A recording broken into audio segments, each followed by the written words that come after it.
कारण है कि जो शेरगढ़ की जनता यहाँ आके मंत्री के सामने विरोध प्रदर्शन कर रही है?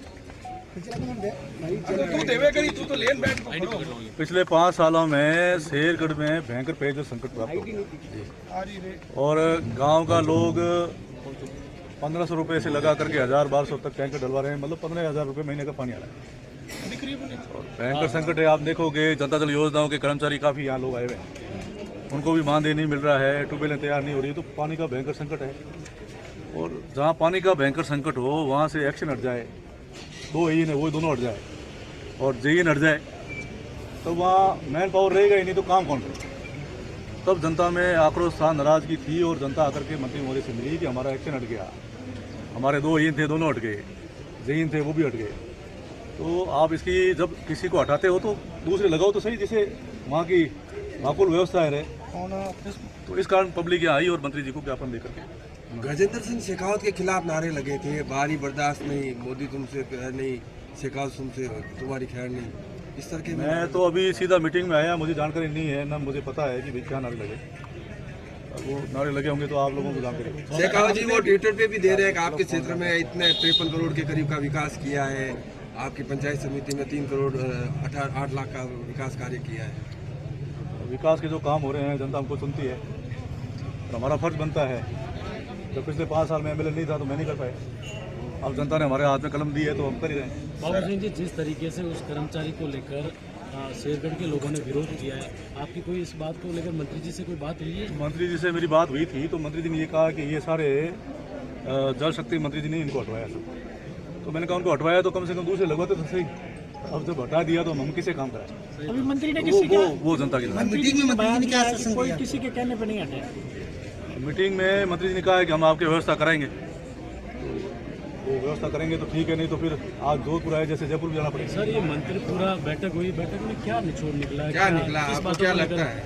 नहीं, अब सुधार आएगा। जो जल जीवन मिशन था, मेरा मानना है कि वो भ्रष्टाचार की भेंट से लग गया था और धन का दुरुपयोग हो रहा था, तो वास्तव में ये स्थितियाँ ठीक नहीं थी। अब 2 साल का समय और बढ़ाया जल जीवन मिशन में, तो हमने ये कहा है कि वापस से इस स्कीमों को रिवाइज कराया जाए और थर्ड पार्टी इंस्पेक्शन करा करके सबकी जांच कराई जाए।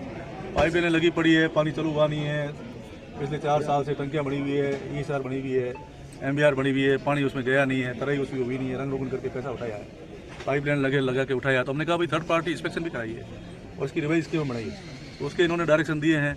दूसरी, विधानसभा क्षेत्र शेरगढ़ में जितनी भी ट्यूबवेलें हैं वो संचालन और सदारण के अभाव में करीबन 70% ट्यूबवेलें बंद पड़ी। मेरे यहाँ 600 ट्यूबवेल है, 600 में से 100 ट्यूबवेल चालू है, 500 बंद पड़ी है। उसके लिए हमने कहा कि अकाउंटेशन स्कीम आप इनकी बढ़वाई है ट्यूबवेलों की, इसमें पंप नहीं है, फ्लोरिंग नहीं है, स्टार्टर नहीं है, उसको गहरा करना है। तो उसके बारे में भी कहा है। स्कूलों में पानी नहीं है, बच्चे पानी की बोतलें लेके स्कूलों में जा रहे हैं, इससे ज़्यादा दुर्भाग्य क्या हो सकता है? एक आखिरी सवाल, जिस तरह से केंद्रीय मंत्री, जल शक्ति मंत्री आपकी पार्टी के, आप बीजेपी के, वो बीजेपी के, लेकिन ये मनमुटाव कहाँ से हुआ? आपके क्षेत्र से अगर किसी की ट्रांसफर होती है या आपसे पूछा नहीं गया?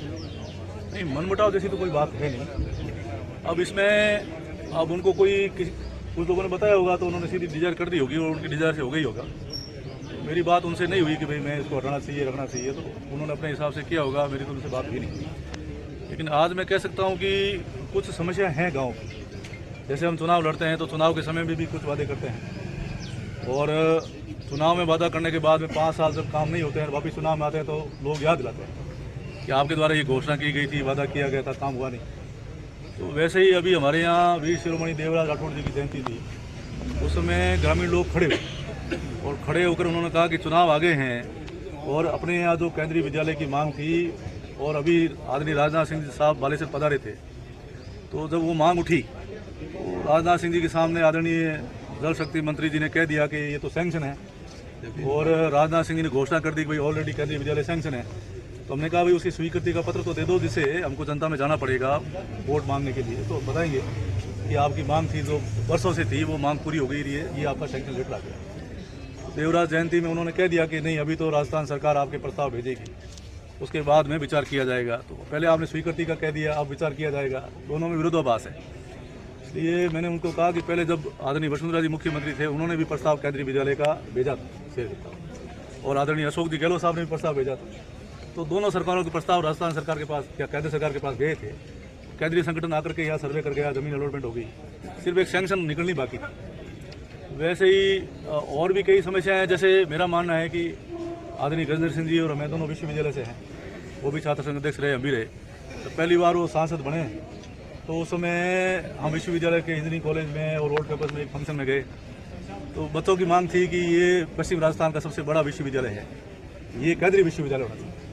तो माननीय मंत्री महोदय ने घोषणा कर दी कि मेरी पैदाइशी विश्वविद्यालय है, राजनीतिक की पीढ़ी अगर यही है, सीढ़ी यही है, तो सबसे पहले कोई काम करूंगा तो जोधपुर में केंद्रीय विश्वविद्यालय लाने का काम करूँगा। तो वो केंद्रीय विश्वविद्यालय अभी वंचित है। और अभी मेरा मानना है कि मेरा जुड़ाव जोधपुर से और कर्मस्थली भी जोधपुर से रही। अब जोधपुर में सबसे बड़ी समस्या अगर कोई है तो वो ट्रैफिक, और पूरी शहर की जनता त्राही तरी करी है, पीड़ित है, परेशान है। और आपको जानकारी होगी कि एलिवेटेड रोड की घोषणा हुई। अब पिछले 4 साल से नगाड़े बजाए जा रहे हैं, ढोल बजा रहे हैं, बैनर लग रहे हैं, लेकिन वो एलिवेटेड रोड आई नहीं।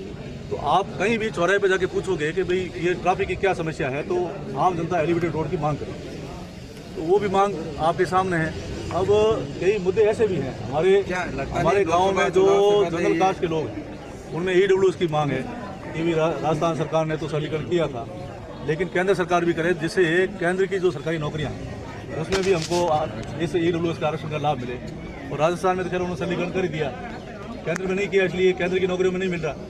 तो वो भी उनकी मांग अभी तक लंबी थी। बाबू सिंह जी, अभी आपने मीटिंग में जो है आपके जो दूर दराज के गाँव ढाणी है उसको JJM से जोड़ने या किसी सरकारी योजना से जोड़ने की कोई पैरवी की है क्या? वो सारी बातें मैंने कही है। इन्होंने क्या किया कि पैसे को, बजट को बुक करने के लिए OTMP स्कीम होती है जल जीवन मिशन में, गांव में सतही जल की स्कीमें बनाई नहीं, OTMP की स्कीमें बना के SRA खड़ी कर दी, पाइपलाइन बिछा दी। अब उसमें पीछे सतही जल की योजना नहीं थी, इस वजह से पानी तो आया नहीं और पैसा उठ गया। वो मांग हमने की है कि आप इसकी वापस प्रोजेक्ट स्कीम बनाइए, और प्रोजेक्ट स्कीम बना करके इसमें जो गांव में OTMP की टंकियां बनी हैं और पाइपलाइन लगी, उसमें पानी आना चाहिए। क्या लगता है ये सारा जो चल रहा है पिछले 4-5 दिनों से, उसका लोकसभा चुनाव पे क्या असर देखने को मिलेगा? क्योंकि गजेंद्र सिंह शेखावत का जिस तरह से विरोध किया जा रहा है और जिस तरह से प्रचारित हो रहा है, क्या लगता है लोकसभा चुनाव में पार्टी को नुकसान होगा या शेखावत का टिकट बदला जा सकता है? लोकसभा चुनाव में कोई असर नहीं होगा। हिंदुस्तान की जनता लगातार हमारे देश के यशस्वी प्रधानमंत्री नरेंद्र मोदी जी को ही प्रधानमंत्री देखना चाहते हैं, और प्रचंड बहुमत से जोधपुर की लोकसभा सीट भी मोदी जी के खाते में डालना चाहते हैं। बाबू सिंह जी, आप कह रहे हो कि वहाँ पे जोड़ा नहीं गया, जबकि केंद्रीय मंत्री जो अपने शेखावत साहब है वो कह रहे हैं कि JJM योजना के तहत हमने गाँव ढाणियों को जोड़ने का काम शुरू कर दिया।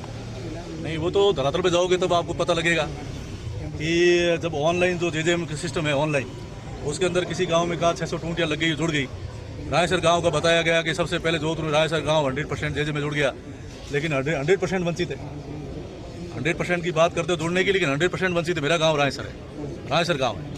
तो ये सच्चाई नहीं है, इसलिए सारी बातें मंत्री जी के सामने हमने उठाई है कि 5 साल में हैंडपम्प अभियान चला नहीं, मेंटेनेंस हुए नहीं, पाइपलाइन का मेंटेनेंस हुए नहीं, बच्चों को स्कूल में पानी मिल रहा नहीं, आंगनबाड़ी में मिल रहा नहीं, हॉस्पिटल में मिल रहा नहीं। ये सारी चीज़ें उनको कही है। और बड़े बड़े जो GSR हैं, टंकियाँ हैं, उनकी मरम्मत हुई नहीं।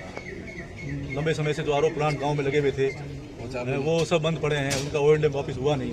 हमने कहा भाई वो RO प्लांट आप स्कूलों में लगा दो तो फिल्टर हुआ पानी बच्चे पिएंगे। ये सारे विषय अभी हमने उठाए। क्या लगता है मंत्री जी की इस बैठक में कितने समय में ये सुधार होने की संभावना है? लोकसभा चुनाव से पहले या लोकसभा चुनाव के बाद? नहीं, एक विधायक से बात हुई है और उनके मंत्री जी ने डायरेक्शन दिए हैं कि इस प्रकार से इसमें सुधार लाओ, और अलग अलग स्टैंडिंग ऑर्डर भी निकाला कि इस प्रकार से ये